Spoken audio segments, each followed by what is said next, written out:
Hi, 2024 ഏപ്രിലിലെ degree 4ാം സെമസ്റ്ററുകാരുടെ ഇംഗ്ലീഷ് A06 കലൈഡോസ്കോപ്പ് എന്ന പുസ്തകത്തിന്റെ യൂണിവേഴ്സിറ്റി ക്വസ്റ്റ്യൻ പേപ്പറും അതിന്റെ ഉത്തരവും ഈ വീഡിയോയിൽ അതിന്റെ സെക്ഷൻ ബി നമുക്കൊന്ന് പരിശോധിക്കാം.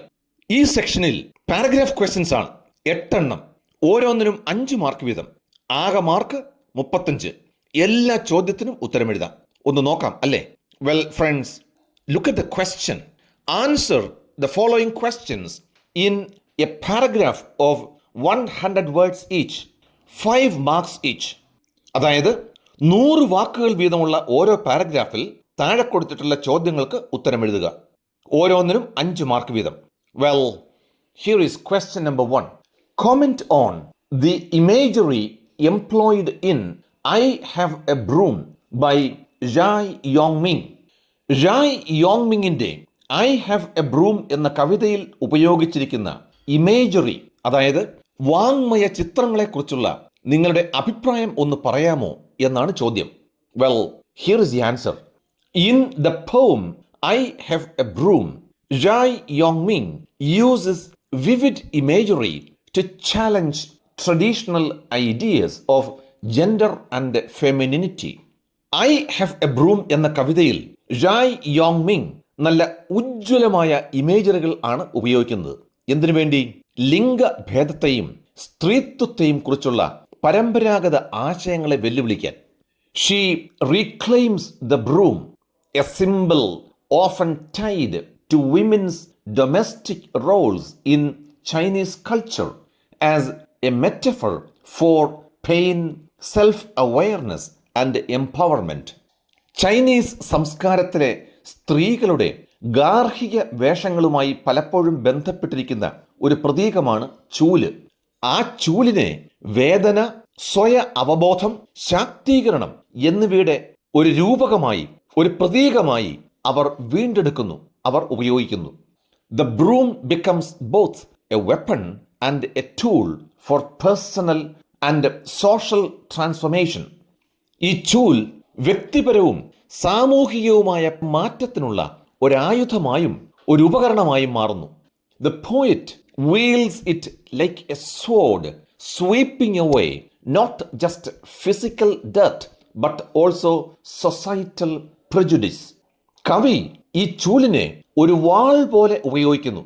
അതായത് ശാരീരികമായ അഴുക്ക് മാത്രമല്ല അത് തുടച്ചു നീക്കുന്നത്, പിന്നെയോ സാമൂഹികമായ മുൻവിധികളും അത് തുടച്ചു നീക്കുന്നു. The image of a mirror reveals the deeper truth behind her mother's gentle eyes and furrowed brow. ഒരു കണ്ണാടിയുടെ ഇമേജ് ഈ കവിയുടെ അമ്മയുടെ സൗമ്യമായ കണ്ണുകൾക്കും ചുളിഞ്ഞ നെറ്റിക്കും പിന്നിലെ ആഴമേറിയ സത്യം വെളിപ്പെടുത്തുന്നു. It highlights generational pain. ഇത് തലമുറകളുടെ വേദനയെ നന്നായി എടുത്ത് കാണിക്കുന്നു. Ultimately, the broom symbolizes courage, identity, and a connection to her roots. അവസാനമായി, ചൂൽ എന്നത് ധൈര്യത്തെയും സ്വത്വത്തെയും നമ്മുടെ കവിയുടെ വേരുകളുമായുള്ള ബന്ധത്തെയും പ്രതീകാത്മകമായി സൂചിപ്പിക്കുന്നു എന്നും നമുക്ക് കാണാൻ സാധിക്കും. ഇതാണ് ഒന്നാമത്തെ പാരഗ്രാഫ് ക്വസ്റ്റ്യന്റെ ഉത്തരം. Now take a look at paragraph question number 2. What does the co-passenger say about paternal love and duty? പിതൃ സ്നേഹത്തെയും കടമയെയും കുറിച്ച് ആ ട്രെയിനിലെ സഹയാത്രികൻ എന്താണ് പറയുന്നത് എന്നാണ് ചോദ്യം. Take a look at the answer. In Luigi Pirandello's War, the co-passenger emphasizes the solemn duty and profound nature of paternal love. Luigi പിരാൻഡലോയുടെ war എന്ന കൃതിയിൽ പിതൃസ്നേഹത്തിന്റെ ഗൗരവമേറിയ കടമയും ആഴമേറിയ സ്വഭാവവും ആ ട്രെയിനിലെ സഹയാത്രികൻ ഊന്നിപ്പറയുന്നു. He asserts that a father's love for his son is a sacred obligation that transcends personal feelings. ഒരു പിതാവിന് മകനോടുള്ള സ്നേഹം വ്യക്തിപരമായ വികാരങ്ങളെ മറികടക്കുന്ന ഒരു പവിത്രമായ കടമയാണെന്ന് അദ്ദേഹം ഉറപ്പിച്ചു പറയുന്നു. According to him, paternal love is not just a feeling, but a duty that calls for sacrifice and staying strong during hard times. അദ്ദേഹത്തിന്റെ അഭിപ്രായത്തിൽ പിതൃസ്നേഹം എന്നത് വെറും ഒരു വികാരമല്ല, മറിച്ച് ദുരന്തത്തെ അഭിമുഖീകരിക്കുമ്പോൾ ത്യാഗവും സാഹസികതയും നമ്മിൽ നിന്ന് ആവശ്യപ്പെടുന്ന ഒരു കടമ കൂടിയാണത്. The co passenger implies that fathers must prioritize their duty to their country over their individual grief. അച്ഛന്മാർ അവരുടെ വ്യക്തിപരമായ ദുഃഖത്തേക്കാൾ തങ്ങളുടെ രാജ്യത്തോടുള്ള കടമയ്ക്ക് മുൻഗണന നൽകണമെന്ന് സഹയാത്രികൻ സൂചിപ്പിക്കുന്നു. He suggests that this duty supersedes personal feelings of loss and sorrow. നഷ്ടത്തിന്റെയും ദുഃഖത്തിന്റെയും വ്യക്തിപരമായ വികാരങ്ങളെ ഈ കടമ മറികടക്കുന്നു എന്ന് അദ്ദേഹം പറയുന്നു. ഇതാണ് ഉത്തരം. Paragraph question number 3. Critically analyse the poem to see him again. ഇപ്പറഞ്ഞ കവിതയെ വിമർശനാത്മകമായി ഒന്ന് വിശകലനം ചെയ്യാമോ എന്നാണ് ചോദ്യം. Take a look at the answer. To see him again by Gabriela Mistral is a deeply emotional poem about love and longing. Gabriela മിസ്ട്രലിന്റെ to see him again എന്ന പാഠം പ്രണയത്തെയും കടുത്ത അഭിലാഷത്തെയും കുറിച്ചുള്ള ആഴത്തിലുള്ള വികാരങ്ങൾ ആവിഷ്കരിക്കുന്ന ഒരു കവിതയാണ്. The speaker expresses a strong desire to see a lost loved one once more.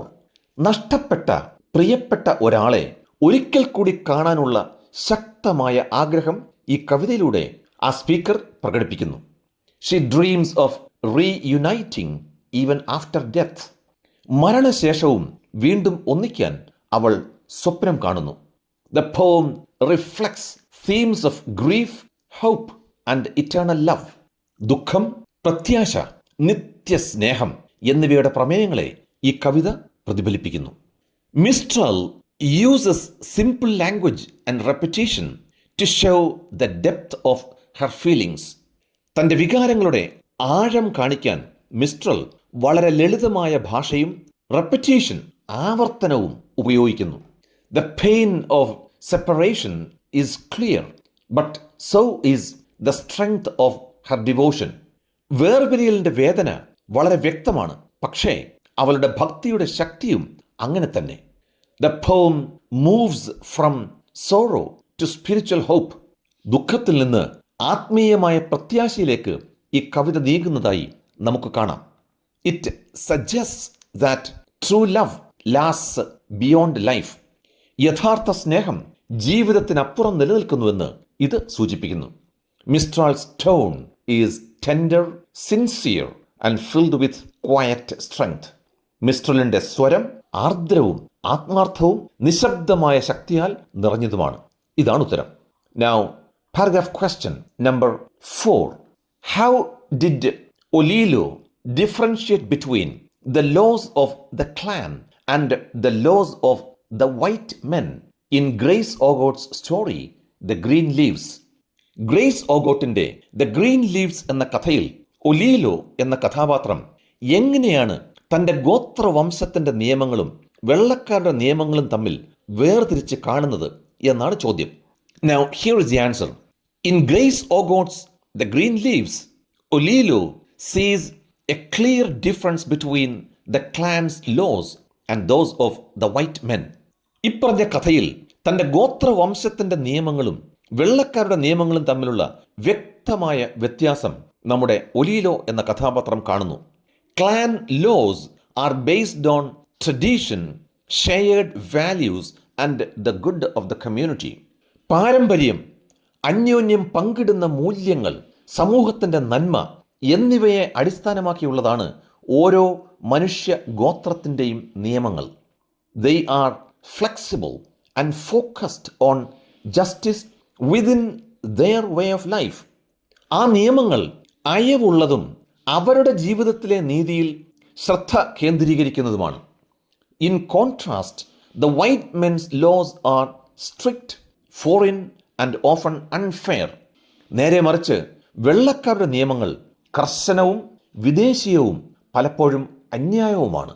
They do not respect the clan's customs or needs. ആ വെള്ളക്കാരുടെ നിയമങ്ങൾ ഗോത്രവംശത്തിന്റെ ആചാരങ്ങളെയോ ആവശ്യങ്ങളെയോ ബഹുമാനിക്കുന്നില്ല. Olilo feels that the colonial laws bring fear and punishment, not understanding. Colonial നിയമങ്ങൾ കൊണ്ടുവരുന്നത് ഭയവും ശിക്ഷയുമാണ്, അല്ലാതെ മനുഷ്യരെ മനസ്സിലാക്കിയുള്ള പ്രവർത്തനങ്ങളല്ല. This contrast shows the conflict between traditional African justice and the imposed colonial legal system. പരമ്പരാഗത ആഫ്രിക്കൻ നീതിയും അവരുടെ മേൽ അടിച്ചേൽപ്പിക്കപ്പെട്ട കൊളോണിയൽ നിയമവ്യവസ്ഥയും തമ്മിലുള്ള സംഘർഷത്തെ ഈ വ്യത്യാസം നന്നായി കാണിക്കുന്നു. ഇതാണ് ഉത്തരം. Now, paragraph question number 5. Examine the role of memory in revolving days. David മലൂഫിൻ്റെ റിവോൾവിംഗ് ഡേയ്സ് എന്ന കവിതയിലെ ഓർമ്മയുടെ പങ്കിനെ പറ്റി ഒന്ന് പരിശോധിക്കാമോ എന്നാണ് ചോദ്യം. Now, take a look at the answer. In David Malouf's revolving days, memory plays an important role in the speaker's life. David മലൂഫിൻ്റെ റിവോൾവിംഗ് ഡേയ്സ് എന്ന കവിതയിൽ വായനക്കാരായ നമ്മോട് സംവദിക്കുന്ന ആളിൻ്റെ, അതായത് കവിയുടെ ജീവിതത്തിൽ ഓർമ്മ വളരെ പ്രധാനമായ ഒരു പങ്ക് വഹിക്കുന്നതായി കാണാം. He things about A past relationship and remembers moments of love and closeness. അദ്ദേഹം തൻ്റെ ഒരു മുൻകാല ബന്ധത്തെക്കുറിച്ച് ചിന്തിക്കുകയും സ്നേഹത്തിൻ്റെയും അടുപ്പത്തിൻ്റെയും നിമിഷങ്ങൾ ഓർമ്മിക്കുകയും ചെയ്യുന്നു. These memories make the past feel present. ഈ ഓർമ്മകൾ തൻ്റെ ഭൂതകാലത്തെ വർത്തമാനകാലത്തെ പോലെയുള്ള അനുഭവം ജനിപ്പിക്കുന്നു. They show that old feelings can still be strong. പഴയ വികാരങ്ങൾ ഇപ്പോഴും ശക്തമായിരിക്കാമെന്ന് അവ കാണിക്കുന്നു. Memory connects the past with the present. ഓർമ്മ ഭൂതകാലത്തെ വർത്തമാനകാലവുമായി ബന്ധിപ്പിക്കുന്നു. It helps the speaker understand love, loss and change. സ്നേഹം, നഷ്ടം, മാറ്റം എന്നിവ മനസ്സിലാക്കാൻ ഇത് കവിയെ സഹായിക്കുന്നു. Even though time has passed, the emotions are still real. കാലം കടന്നുപോയെങ്കിലും വികാരങ്ങൾ ഇപ്പോഴും യഥാർത്ഥമായി നിലകൊള്ളുന്നു. Memory helps him accept the end of the relationship while still holding on to its meaning.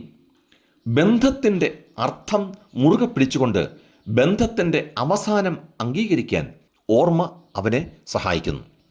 It shapes how he സീസ് himself and his life now. അത് അവൻ സ്വയം തന്നെയും ഇപ്പോൾ തൻ്റെ ജീവിതത്തെയും എങ്ങനെ കാണുന്നു എന്നതിനെ രൂപപ്പെടുത്തുന്നു. ഇതാണ് ഉത്തരം. Now, paragraph question number 6.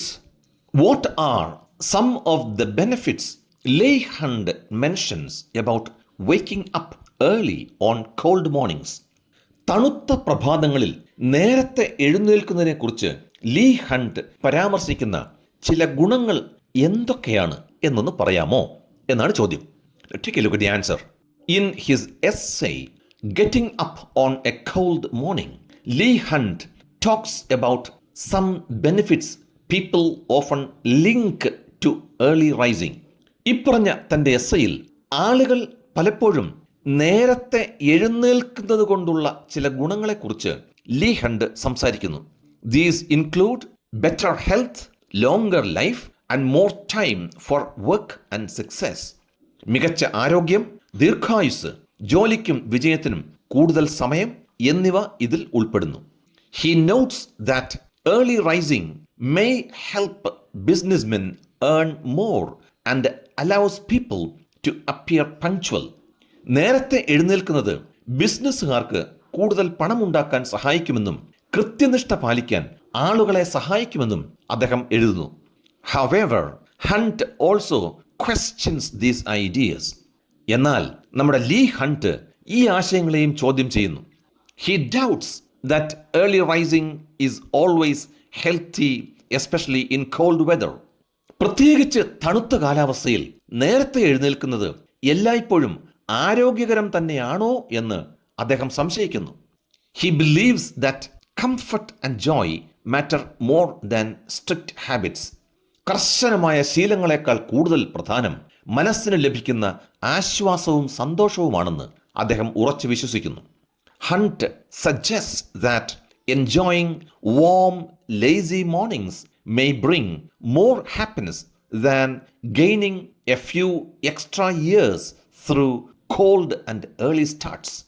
ചൂടുള്ളതും അലസവുമായ പ്രഭാതങ്ങൾ ആസ്വദിക്കുന്നത് തണുത്തതും നേരെയുള്ളതുമായ തുടക്കങ്ങളിലൂടെ കുറച്ചധിക വർഷങ്ങൾ നേടുന്നതിനേക്കാൾ മനസ്സിന് കൂടുതൽ സന്തോഷം നൽകുമെന്ന് ലേ ഹണ്ട് പറയുന്നു.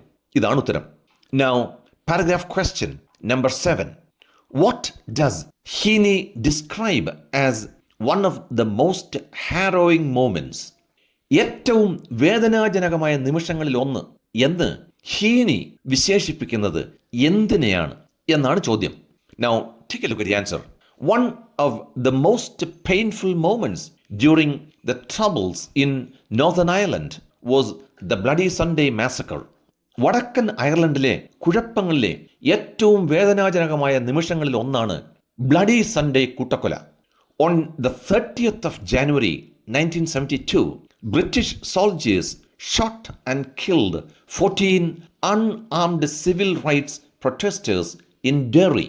1972 ജനുവരി 30 ഡെറി എന്ന സ്ഥലത്ത് ബ്രിട്ടീഷ് പട്ടാളക്കാർ നിരായുധരായ 14 പൗരാവകാശ പ്രതിഷേധക്കാരെ നിഷ്കരുണം വെടിവെച്ചു കൊന്നു. This tragic event showed the deep violence and the tension of the time. ഈ ദാരുണമായ സംഭവം അക്കാലത്തെ ആഴത്തിലുള്ള അക്രമവും പിരിമുറുക്കവും നമുക്ക് കാണിച്ചു തരുന്നു.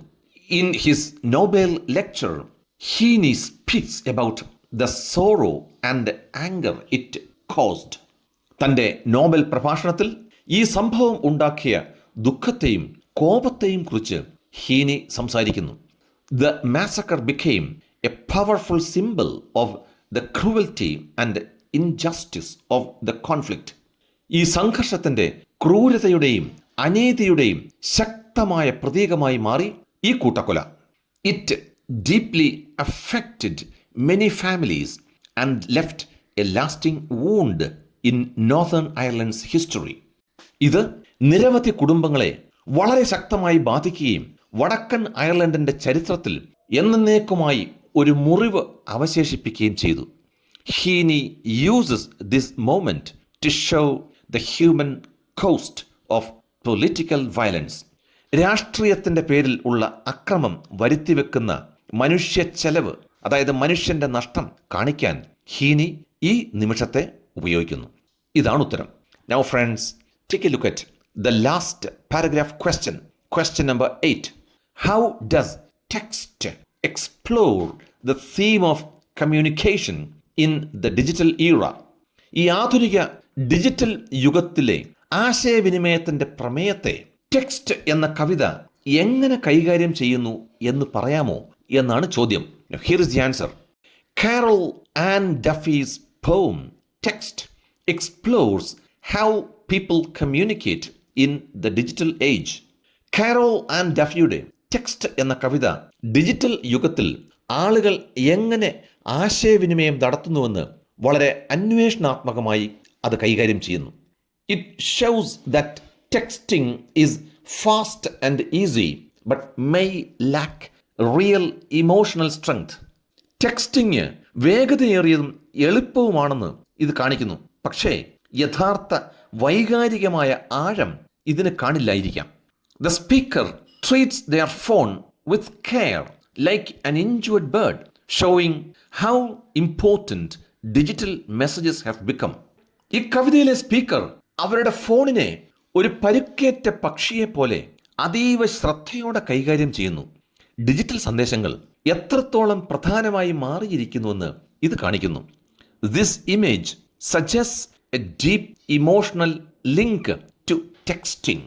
ഈ ഇമേജ് ടെക്സ്റ്റിംഗുമായുള്ള ആഴത്തിലുള്ള വൈകാരിക ബന്ധം സൂചിപ്പിക്കുന്നു. However, the poem also shows that these connections can be weak and uncertain. എന്നിരുന്നാലും ഈ ബന്ധങ്ങൾ ദുർബലവും അനിശ്ചിതവുമാകാമെന്നും കവിത കാണിക്കുന്നു. It points out that messages can be unclear and feelings can be misunderstood. സന്ദേശങ്ങൾ അവ്യക്തമാകാമെന്നും വികാരങ്ങൾ തെറ്റിദ്ധരിക്കപ്പെടാമെന്നും ഇത് ചൂണ്ടിക്കാണിക്കുന്നു. The poem highlights both the closeness and the distance that come with modern digital communication. ആധുനിക digital ആശയവിനിമയത്തിലൂടെ ഒരേ സമയം കൈവരുന്ന അടുപ്പവും ദൂരവും ഈ കവിത എടുത്തു കാണിക്കുന്നു. ഇതാണ് ഉത്തരം. Well friends, this is section number 2. Thank you for watching this video. I will see you soon with another video on section 3. Until then, bye bye.